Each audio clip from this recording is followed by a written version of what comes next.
Votre émission, l'entretien, votre chaîne, la FM télévision et sur l'application mobile Blue OTT International. Suivez l'ordre alphabétique et retrouvez votre chaîne, la FM télévision à la une, alors que à l'est de la République démocratique du Congo, les solutions se cherchent jour et nuit pour arriver à un objectif que tous les Congolais attendent.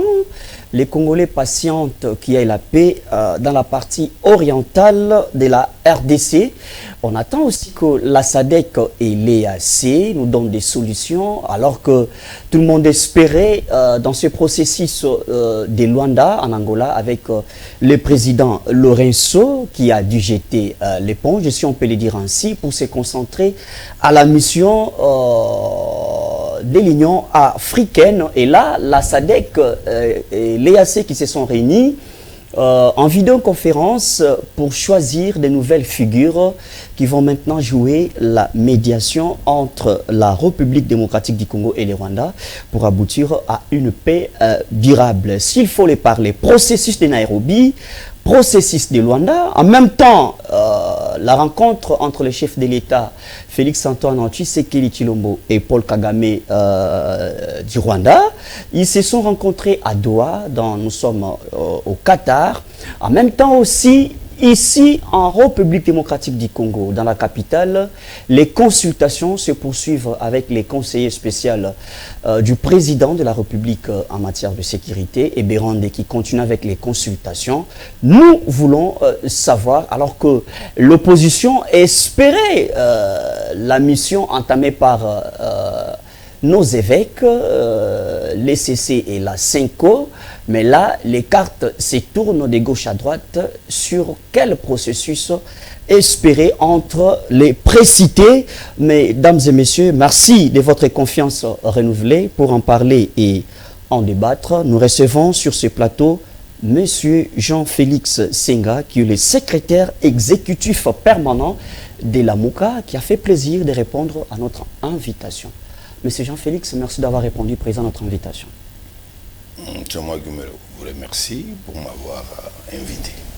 Merci beaucoup. Avec vous, l'entame de cet entretien, on va parler de la République démocratique du Congo, on va parler diplomatie, nous allons parler de tous ces processus, Nairobi, Luanda qui a mis pause, et puis à Doha, les chefs de l'État qui s'est rencontré avec son homologue rwandais, Paul Kagame. En même temps, les consultations se poursuivent ici dans la capitale. Pour vous, on commence avec la situation sécuritaire de tous ces processus sur lesquels il faut compter.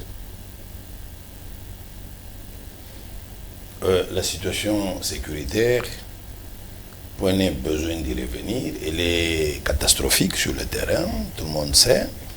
Les choses telles qu'elles se déroulent sur le terrain, la RDC semble être pris de court. Nous sommes en retard, nous ne sommes pas à même de pouvoir nous défendre. Donc l'armée qui pouvait jouer ce rôle, l'armée n'est pas à mesure.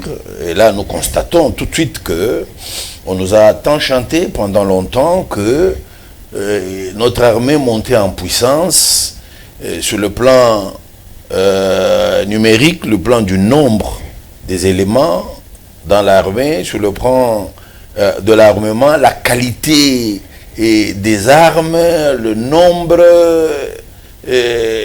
la force, la capacité, la force, la puissance même, que nous étions suffisamment avancés et que le Congolais pouvait dormir calmement sur l'oreiller. Malheureusement, aujourd'hui, nous nous rendons compte que sur le terrain, c'est juste le contraire. Nous ne savons pas faire face. Au point que, aujourd'hui, nos frères sont traités comme esclaves de Rwandais à l'est du pays. C'est ce qui se vit à Bukavu, à Goma, à Bunagana, partout.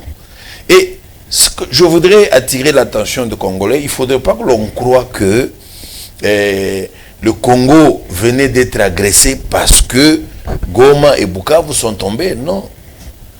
Bien avant Bunagana, je crois, Kiwesh, je crois c'est la première localité, le premier village a été pris par le Rwandais. Et c'est depuis, je crois, 2 ans.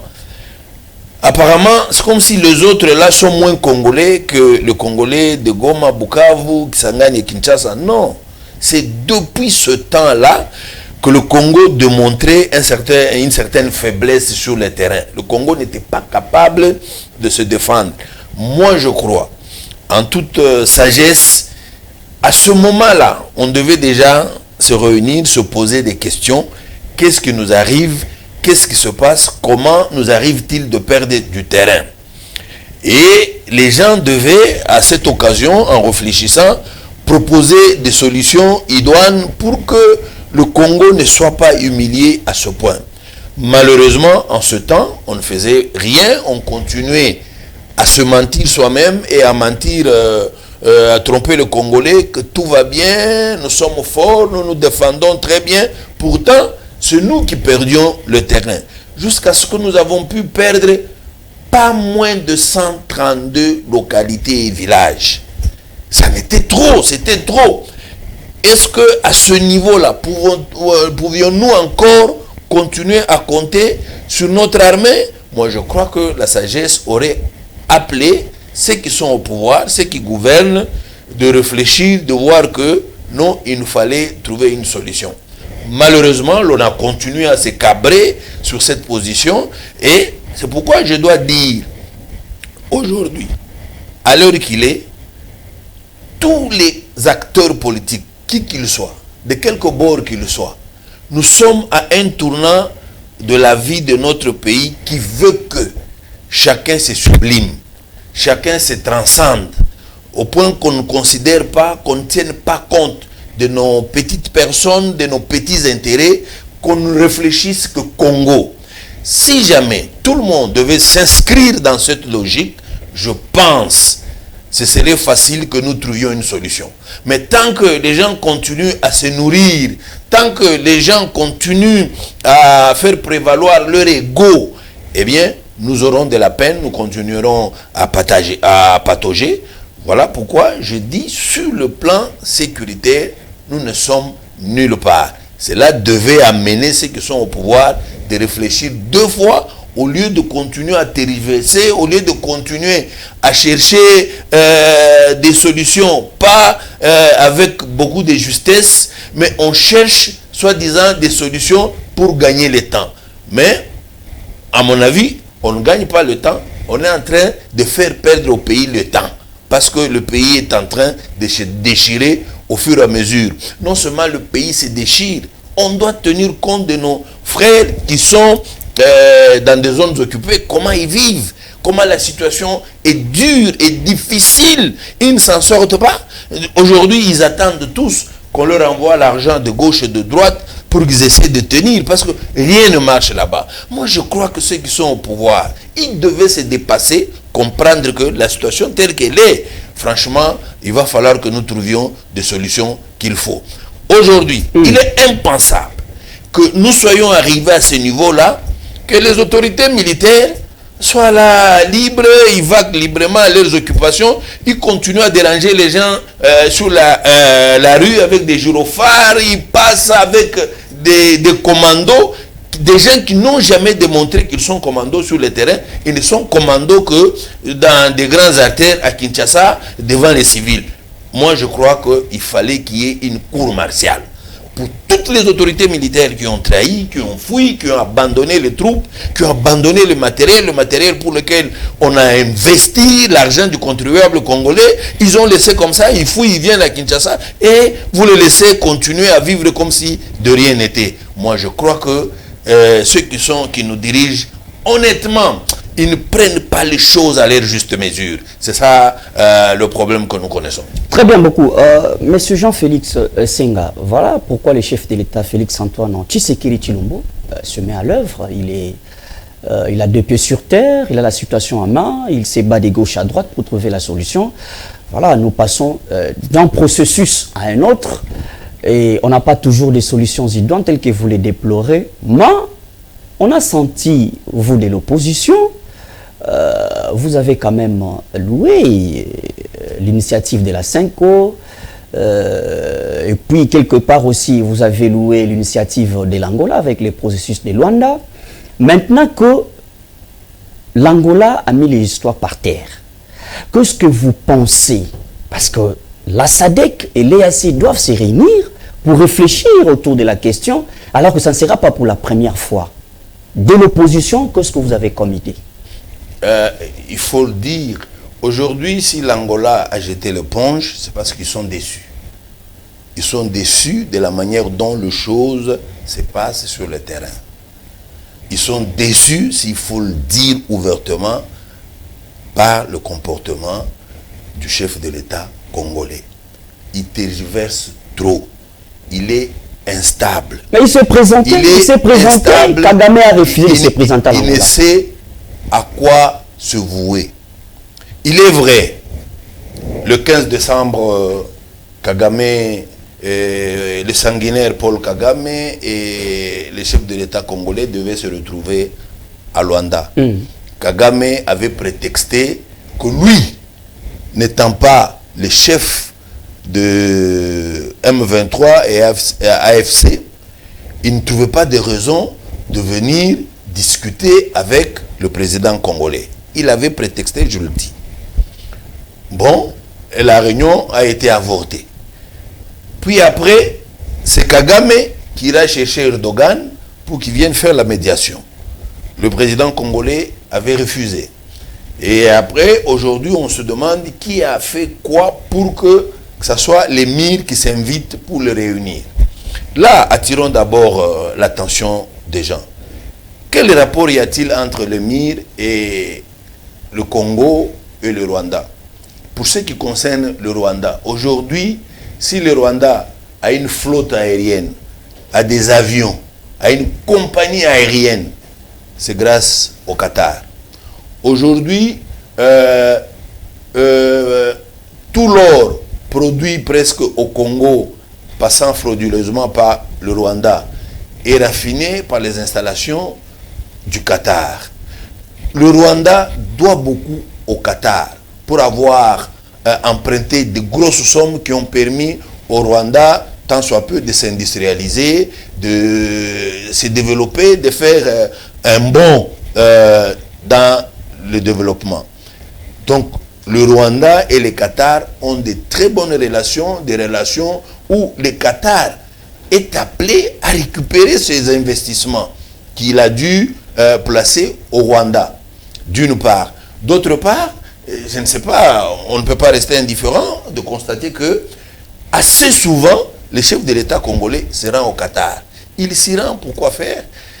Il a beaucoup d'investissements aussi là-bas. Il a investi au Qatar, il a placé... c'est le pays qui a investi ou non, c'est lui? j'ai dit le chef de l'État, je n'ai pas dit le Congo. Quand il a s'agi du Rwanda, j'ai dit le Rwanda. Maintenant, j'ai dit le chef de l'État congolais. Il a investi, il a beaucoup de biens là-bas. Je crois que cela ferait le point commun par rapport à l'émir du Qatar. C'est-à-dire, il entretient de bonnes relations avec le chef de l'État du Congo qui a beaucoup fait des placements au Qatar. Et d'autre part, le Rwanda, le Qatar a investi énormément au Rwanda et que le Rwanda devrait travailler pour rembourser au fur et à mesure. Mais avec la crise qui sévit à l'est du Congo, ça devient pénible pour le Rwanda de rembourser les investissements. Et pour leurs intérêts, il y a de quoi qu'ils réunissent les deux personnalités si c'était possible qu'ils s'entendent, parce qu'après tout, ce qu'ils visent eux, c'est de recouvrir leurs intérêts, de recouvrir leurs intérêts. C'est ce qui les préoccupe le plus.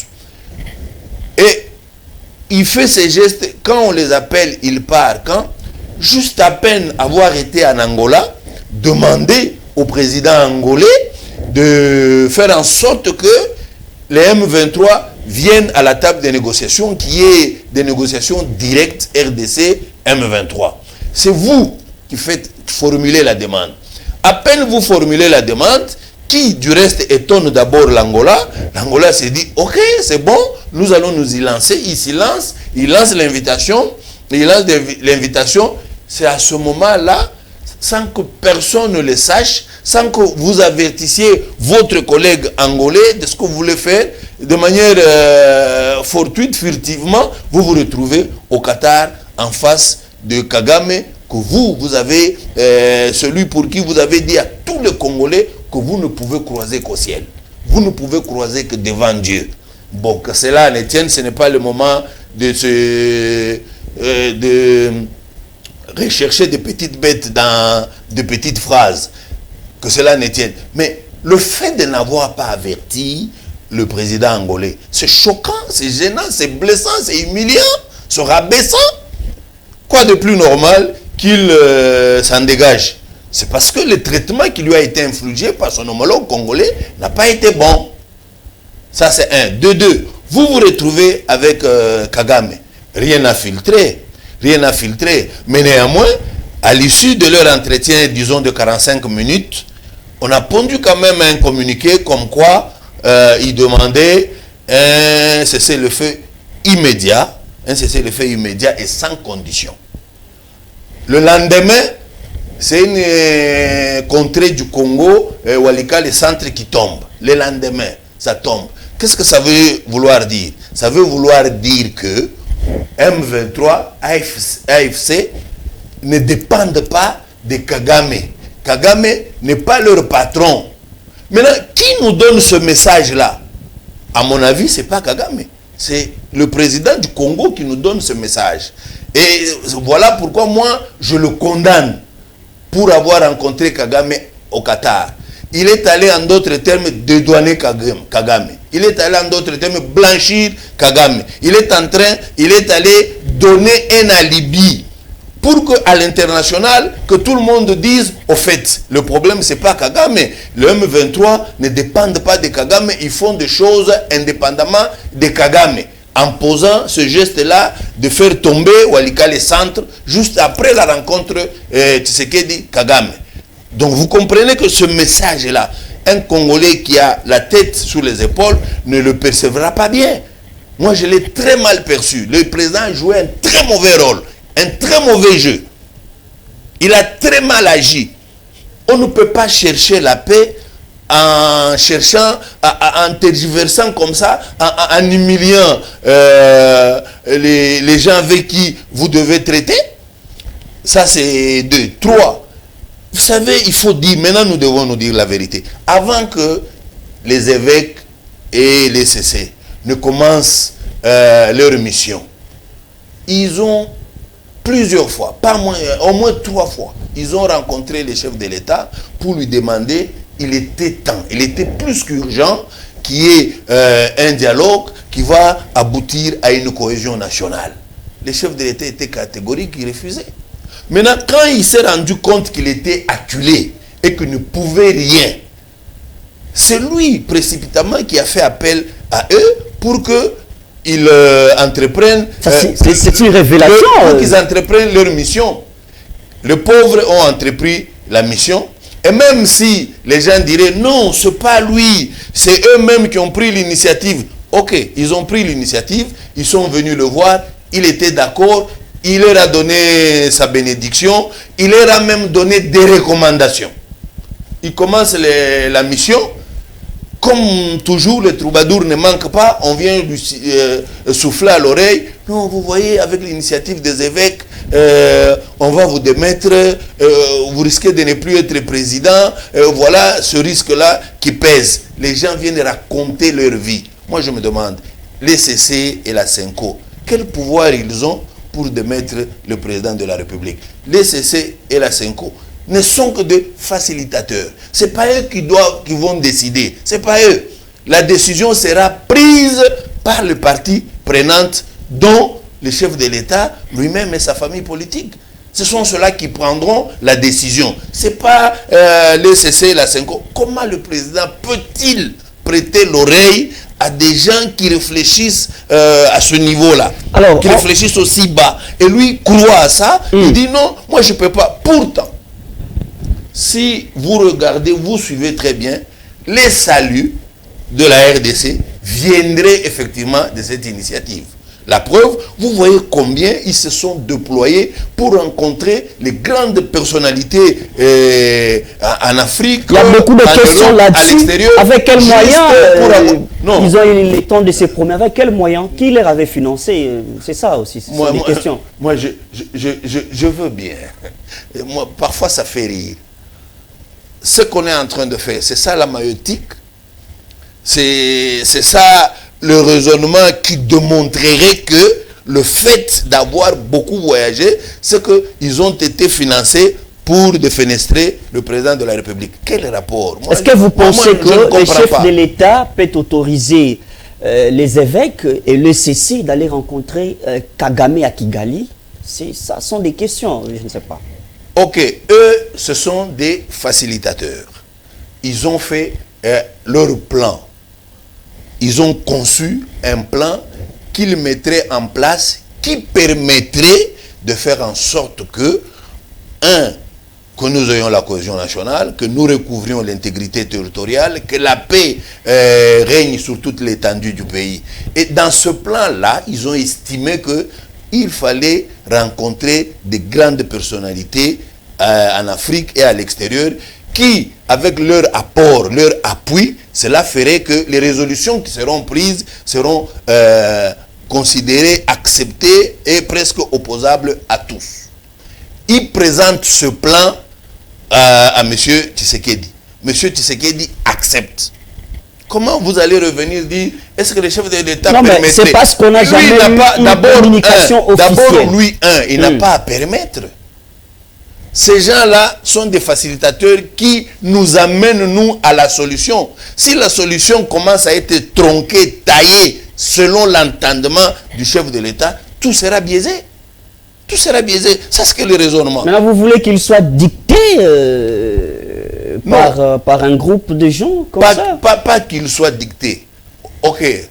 Aujourd'hui, je veux me comporter parfois comme vous, comme les téléspectateurs, la manière dont ils posent la question. Vous voulez qu'il soit dicté? J'ai dit, ok, qu'il ne soit pas dicté, mais qu'il fasse ce qu'il fait. Mais ce qu'il fait nous embourbe davantage. Ce que lui fait nous embourbe davantage. Aujourd'hui, que l'opposition prenne le risque d'entrer dans un quelconque gouvernement d'union nationale consacre purement et simplement la balkanisation du Congo. Quel est ce Congolais sérieux qui veut que ce pays se balkanise? Mais c'est-à-dire, si nous suivons le chef de l'État dans sa façon de faire, où il ne sait pas exactement qu'est-ce qu'il veut, il ne sait pas exactement où il nous amène, voilà pourquoi il tâtonne. Il n'a pas une boussole sûre. S'il savait où il voulait exactement nous amener, il nous conduirait de manière méthodique. Mais malheureusement, lui procède par essai-erreur. Et ce n'est pas ce que nous allons suivre. Et les évêques ne lui dictent rien. Par contre, les évêques lui présentent comment ils ont conçu le plan pour nous sortir de la crise, pour éviter la balkanisation, pour éviter que nos frères qui sont sous le joug rwandais continuent à l'être. Ils ont présenté un plan.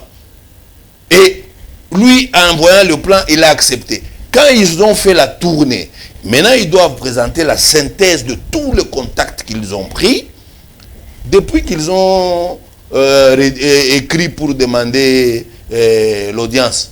Ils ne le reçoivent pas. Ils commencent à tergiverser. Après eux, ils reçoivent les pasteurs des églises de réveil, de l'église kimbanguiste, armée du salut. Ils reçoivent ces gens. Ces gens, vous connaissez leur réputation.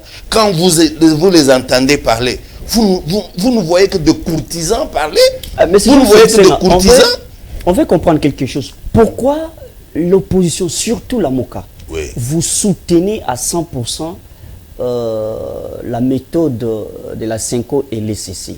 Quel enjeu que vous pensez qui peut être prioritaire derrière ces projets? Merci beaucoup pour cette question. Elle vaut son pesant d'or. Depuis que Congo est Congo, vous vous rappellerez, depuis l'époque de Mobutu, s'il y a eu une église qui, effectivement, s'est placée presque au milieu cherchant le bonheur de Congolais, travaillant pour le bien, pour la paix, pour la justice du Congo, c'était l'Église catholique. Ça, ce n'est un secret pour personne. Vous l'avez vu, comment Mobutu a traqué le cardinal Malula.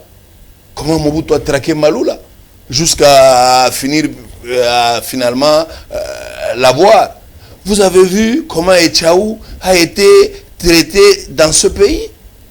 Vous avez vu comment Mosengo a été traité dans ce pays.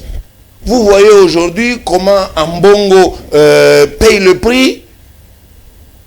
Est-ce que c'est parce que ces gens, n'est-ce pas, le pouvoir change? Mais en même temps, les cardinaux changent. Les discours, il faut laisser mon raisonnement continuer pour que les gens comprennent. Parce que l'on a comme l'impression qu'il y aurait une collaboration, un montage entre l'opposition et la CENCO et l'ECC. Voilà pourquoi le président se verrait fragilisé. Et c'est pourquoi il s'oppose.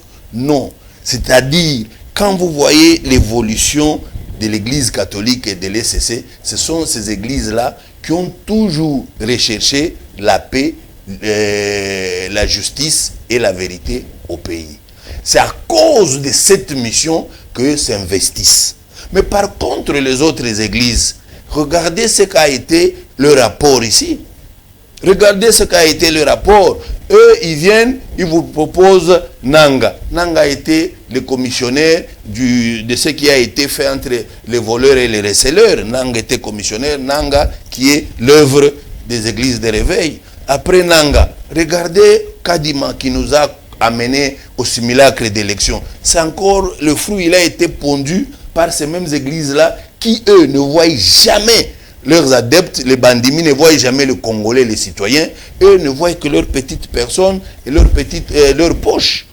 Donc ce n'est pas, on ne peut pas prendre le sort d'un pays, le mettre entre les mains des courtisans, entre les mains des avares, des cupides, que de le mettre dans les mains des gens qui vous réfléchissent, qui c'est d'abord la logique qui guide leurs actions.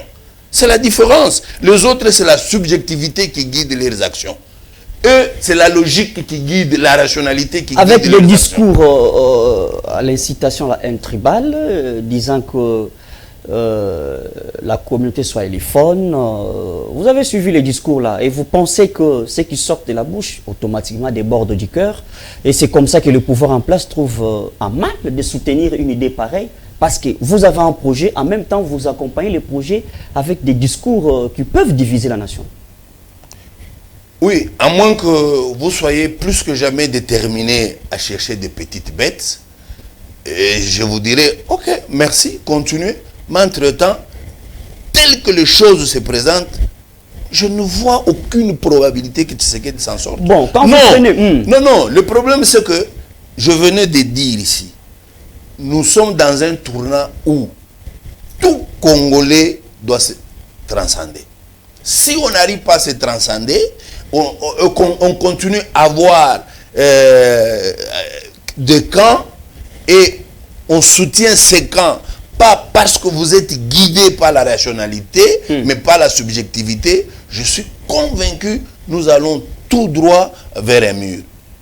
Or, nous sommes un grand peuple. Nous sommes un grand peuple. Nous ne sommes pas appelés, nous, à aller nous cogner dans le mur tant que nous pouvons réfléchir et trouver, et lever des options qui peuvent nous permettre de sauver notre pays.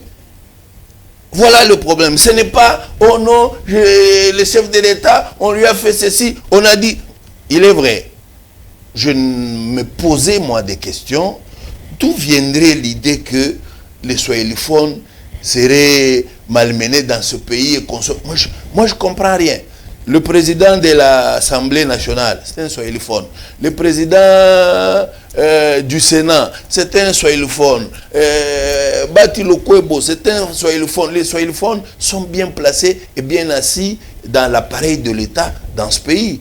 Maintenant, d'où viendrait cette idée? Pourquoi vous passez le temps à y croire? Moi, je crois que c'est une machination qui est montée quelque part. Il y a des gens qui travaillent, qui font des machinations pour comment nous déstabiliser. Et nous n'allons pas prêter oreille à cela. J'ai suivi même M. Nanga s'appesantir pendant longtemps. Et moi, je dis, Nanga racontait sa vie. Il était en train de raconter sa vie. Ici, quand on parle le Swahili, naturellement. Moi, ici, si je ne parle pas français, je parle Swahili. J'ai jamais vu, parce que je parle Swahili, on est venu s'en prendre à moi. J'ai jamais vu ça. Très bien. Alors, M. Jean-Félix, on veut comprendre l'ambiguïté que vous pouvez ressortir entre les gouvernements de l'Union nationale et puis les projets des sociétés d'impact social de la CENCO et l'ECC. Est-ce qu'il y a une ambiguïté que vous trouvez? Parce qu'on ne trouve pas, il y a un gouvernement de l'Union nationale, c'est pour réunir tous les Congolais autour d'une même table, et les pactes sociaux, c'est pour réunir tous les Congolais, réfléchir congolais et penser congolais comme il faut. Est-ce qu'il y a une ambiguïté là? Ce qu'il faut dire, le président de la République vient s'aimer la confusion. Il sème la confusion. D'une part, comme je le dis, les autres viennent avec le projet de créer un pacte social. Les bien vivre ensemble. Ils viennent avec cette idée-là. Lui, en tant que président, il agrée. Il les encourage. Quelque temps après, lui, il reste, il dit non, je veux faire un gouvernement d'union nationale. Un gouvernement d'union nationale où il exclut ceux qui ont pris les armes. Il a exclu... Doucement. Un gouvernement d'union nationale où il exclut ceux qui ont pris les armes. À votre avis, parce que les autres sont déjà exclus. A-t-il vraiment exclu en quoi s'agira-t-il d'un gouvernement d'union nationale? En quoi s'agira-t-il d'un gouvernement d'union nationale? À l'heure qu'il est, il ne faut pas réfléchir comme des enfants. Officiellement, le gouvernement, la justice congolaise, officiellement, elle a condamné Nanga à mort. Officiellement. Si Nanga vient, je vais entrer dans le gouvernement d'union nationale. Tout compte fait, on fait quoi avec lui? On met la main sur lui. On l'amène à la potence. La justice est indépendante. On l'amène à la potence. Le gouvernement ne veut pas dédouaner la réalité, les condamnés. La vérité, c'est celle-là, n'est-ce pas? Mais est-ce que avez-vous eu le temps de réfléchir, voir quelles sont les causes lointaines et immédiates qui ont concouru à la situation, qui ont prévalu à la situation, qui ont fait que la situation que nous vivons aujourd'hui soit là? C'est ce qu'il faut faire. Donc il ne faudrait pas venir dire il n'y a pas d'ambiguïté, ce n'est pas la même chose. C'est pas, le président veut court-circuiter, tout simplement. Il veut s'aimer la confusion. Il croit il va gagner du temps, mais par contre, il est en train de se tirer des balles dans ses pieds. Alors, c'est ce qu'il ne faut pas que ça arrive. Parce que je mets votre argumentaire, surtout là quand vous avez développé sur l'unité nationale, en quoi vous trouvez mal de participer à un projet de société intitulé Gouvernement d'Union nationale? Vous n'avez pas encore pris part, mais vous êtes en dehors et vous critiquez, alors que dedans, ça peut être autre chose. Comment est-ce que vous réfutez un projet alors que vous n'avez pas encore consommé l'intérieur de l'esprit même du président Félix? Et là même, il n'est pas dedans, il a choisi quelqu'un, il a dit, bon, allez réfléchir avec tout le monde, et puis on va trouver une solution. Je peux dire pour 3 raisons. Un, quand nous disons les CC et la CENCO font, entre guillemets, leur initiative, les chefs de l'État acceptent, bénissent, encouragent. Tout de suite après, il vient, oh non, je vais aller voir mon conseiller pour les consultations. Ces consultations ont quel objet? On nous consulte pour élargir l'union sacrée. On nous consulte parce qu'il veut savoir exactement ce que le Congolais pense de la situation. On nous consulte pour créer un gouvernement d'union nationale. Si c'est pour créer un gouvernement d'union nationale, le gouvernement d'union nationale va-t-il résoudre le problème qui se pose, la crise multisectorielle qui se pose au Congo? Non. Comme ça ne va pas résoudre, on va aller là-bas. Pourquoi? Si c'est pour élargir l'union sacrée, dans l'union sacrée, la manière dont les choses se passent là, il n'y a pas de respect, il n'y a pas de considération, il n'y a pas d'égard entre les partenaires. Vous venez, vous dites, quand j'ai eu l'idée de créer l'Union sacrée, ce n'est pas de la manière dont nous l'avons conduit. Qui a induit en erreur? Parce que lui était là, il n'était pas malade, il était là. Comment on l'induisait en erreur, il ne s'est pas rendu compte. Lui, il se rend compte toujours en retard. Il se rend compte que ce n'est pas comme ça que ça devait se faire. Et il se rend compte que non, on ne doit pas avoir le présidium. Il faut que le présidium soit un fourre-tout. Un fourre-tout parce qu'il faut y mettre des flatteurs. Il y a des flatteurs innés qui viendront là-bas pour crier, quel que soit ce que lui dira, eux applaudiront sans réfléchir. C'est ce que l'on veut. Et donc, si c'est pour élargir l'union sacrée, en d'autres termes, c'est pour faire un père bis, un parti-État, un parti à la pensée unique. Et nous devons aujourd'hui, après nous être battus des années pour démocratiser ce pays, nous allons revenir sous conseil de Fachi à un parti-État. Donc non.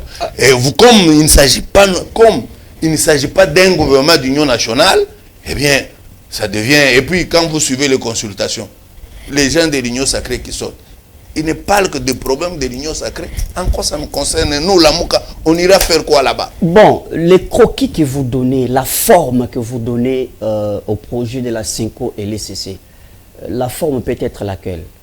On doit parler consultation, on va parler dialogue. Vous donnez quel format à ces croquis?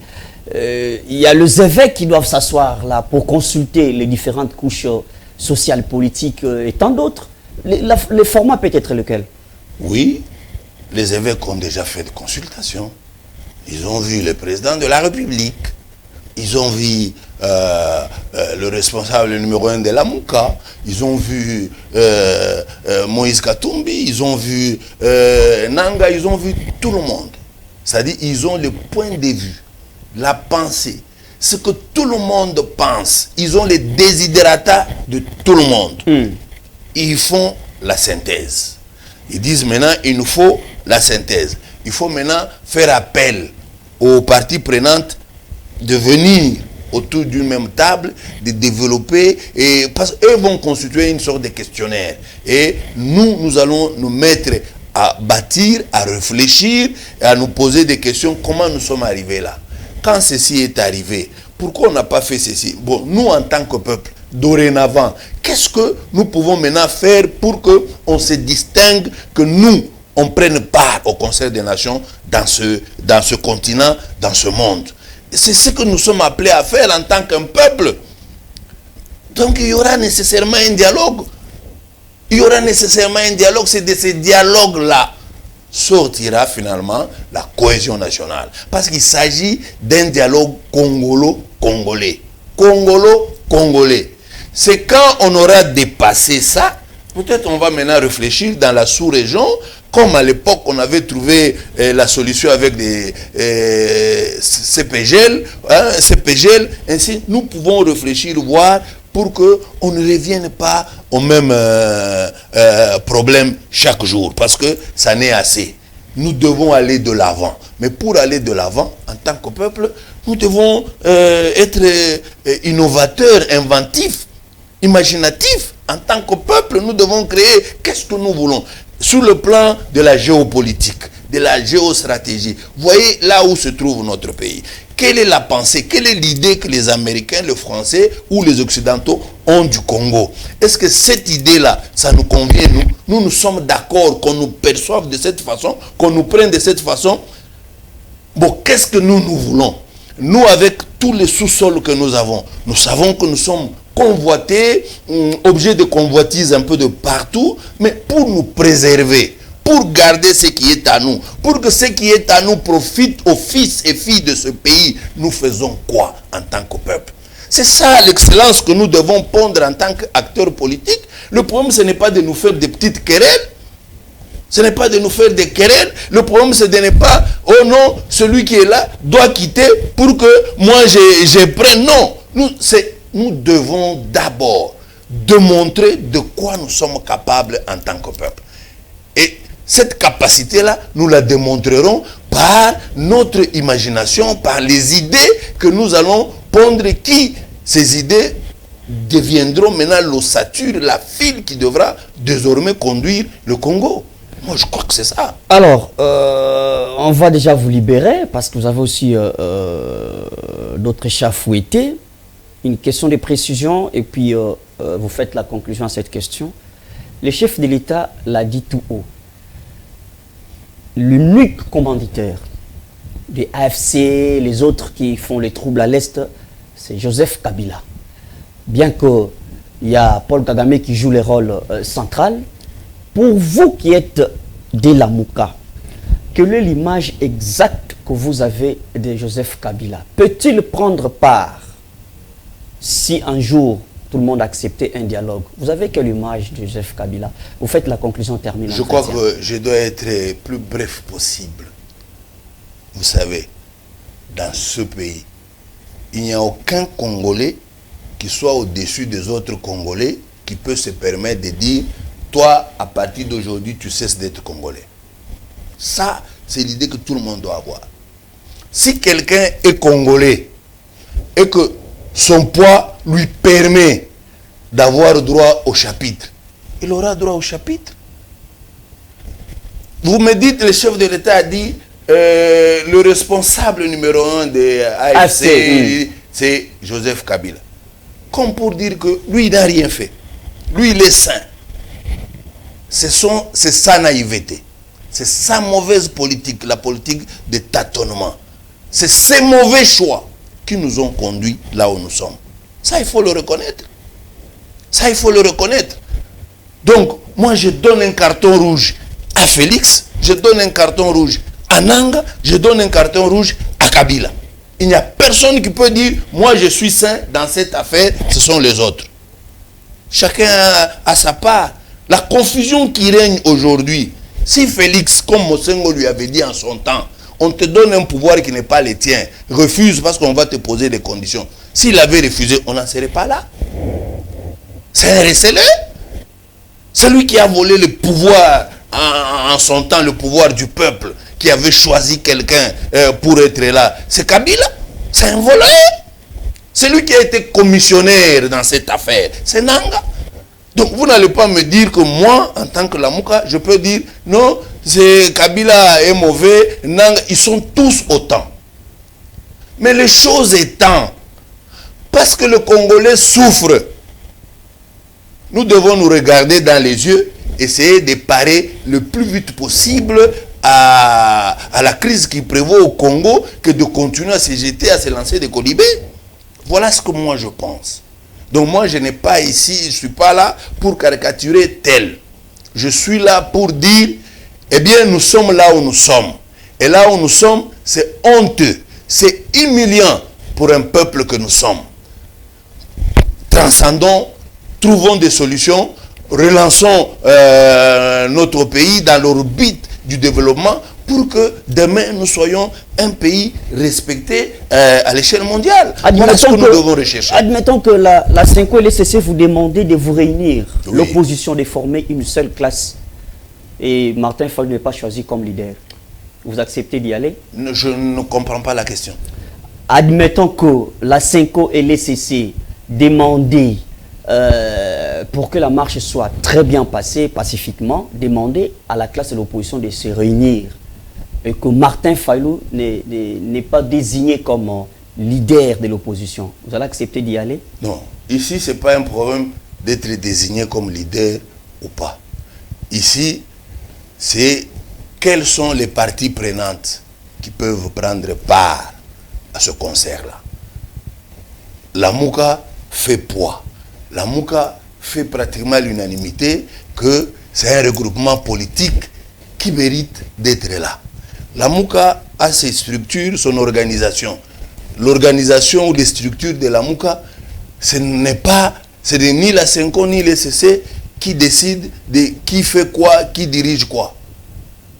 À moins que vous me disiez, vous vouliez me dire que la 5O et l'ECC se réveillent et disent bon, parmi les parties prenantes, la Mouka n'est pas considérée. Non, on dit que la Mouka ne soit pas désignée comme leader de l'opposition, si c'est là arrivé. Est-ce que le problème Parce qu'en face de vous, vous avez les FCC qui pèsent aussi, voilà. Bon, le FCC pèse selon vous. Ils pèsent selon vous. Ils ont fait 18 ans au pouvoir. Ils ont fait 18 ans au pouvoir. La Mouka n'a jamais dirigé. Ils ont fait 18 ans au pouvoir pour nous amener ces désordres. Vous allez leur donner un certificat de satisfecit? Merci. Aujourd'hui, si nous vivons ce que nous vivons, mais c'est à cause de la mauvaise gestion du FCC. C'est à cause de leur mauvaise gestion. C'est que le pouvoir en place a raison de traquer. C'est à cause du fait que ils n'avaient pas la notion de la démocratie. Le pouvoir en place a raison de traquer. Et autant à condamner parce que ce pouvoir vient d'un parti qui a lutté pendant 37 ans pour que ce pays soit démocratisé, qui parle de démocratie, parle de règles, parle du respect de la volonté du peuple. Le peuple a fait sa volonté, mais ce parti est passé outre. Voilà pourquoi j'ai dit, ce n'est ni ce pouvoir, ni FCC auquel on peut jeter des fleurs. Merci, merci. Ce sont tous des brigands. Merci, merci d'avoir répondu présent à notre invitation, monsieur Jean-Félix Senga. Je rappelle à tous ceux qui nous ont pris avec un léger retard que vous êtes secrétaire exécutif permanent de l'AMOCA. Merci à l'équipe technique de la FM Télévision de nous avoir accompagnés. Merci à vous tous qui nous aviez suivis. Continuez à construire votre émission sur la plateforme mobile Blue OTT International. Moi, je vous retrouve très prochainement pour le même numéro. Merci.